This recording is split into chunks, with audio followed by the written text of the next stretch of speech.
Encoder TV metro award 11 নিবেদন করছে Krishna the departmental store, সহযোগী নিবেদক Angel agritech limited.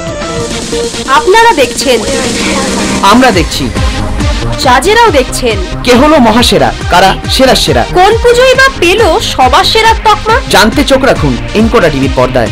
Encoder TV metro award 11। Ahiritola এবছর অসুর রাজত্ব গড়ে তুলেছে। এই ক্লাবের পুজো প্রস্তুতি আপনাদেরকে আমরা দেখিয়েছিলাম, কিন্তু এখন সময় বিচারের।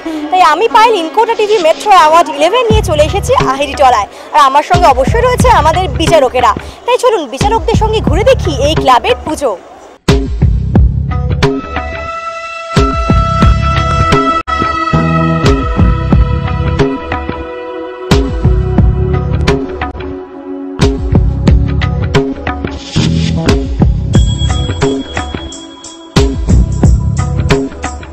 শিল্পী গৌরাঙ্গ কুইলা যেটা বোঝাতে চাইছেন সেটা হচ্ছে অশুভ শক্তির বিরুদ্ধে শুভ শক্তির জয়।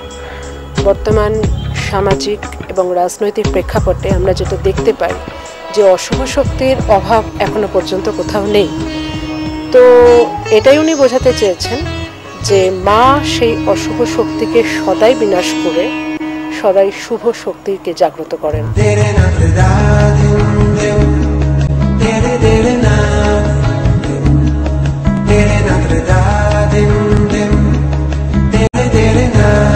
থিয়েটার ওরিয়েন্টেড যা যা আলো আমরা ব্যবহার করে থাকি সমস্তটাই ব্যবহার করা হয়েছে এক্স্যাক্টলি।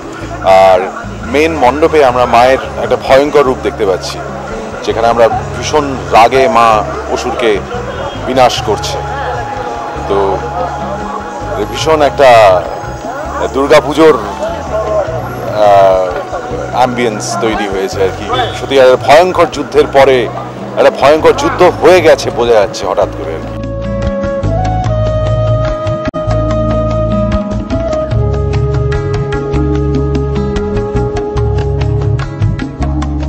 মা আমাদের আশীর্বাদ করবে, আমরাও পারি অশুভ শক্তির বিরুদ্ধে দাঁড়াতে। এবং আজকের এই মণ্ডপে এসে একটা কথা মনে হচ্ছে যেটা কোথাও যেন একটা বৈচিত্র্য এনেছে। সুতরাং দর্শকদের, যারা দর্শনার্থী, তাদের এখানে এসে খুবই ভালো লাগবে। আমরা খুব আনন্দিত খবর পেয়ে, এবং আমার মনে হয় উত্তর কলকাতার আহিরিটোলা সেরা সেরা সম্মান লাভ করবে। অসুরের রাজত্ব আর দেবী দুর্গা উল্কার গতিতে প্রায় 30 ফুট লম্বা ত্রিশূলের মাধ্যমে অসুর দমন করছে, এই কনসেপ্ট রয়েছে আহিরিটোলায়। আর এই কনসেপ্ট দেখে কিন্তু বিচারকরা বেশ আপ্লুত, আর তার সঙ্গে হতবাক আর বিস্মিত। কিন্তু প্রশ্ন থেকেই যাচ্ছে, শেষমেশ কি এই ক্লাব হয়ে উঠতে পারবে সেরা সেরা? উত্তর সময় বলবে। Payel, encoder TV.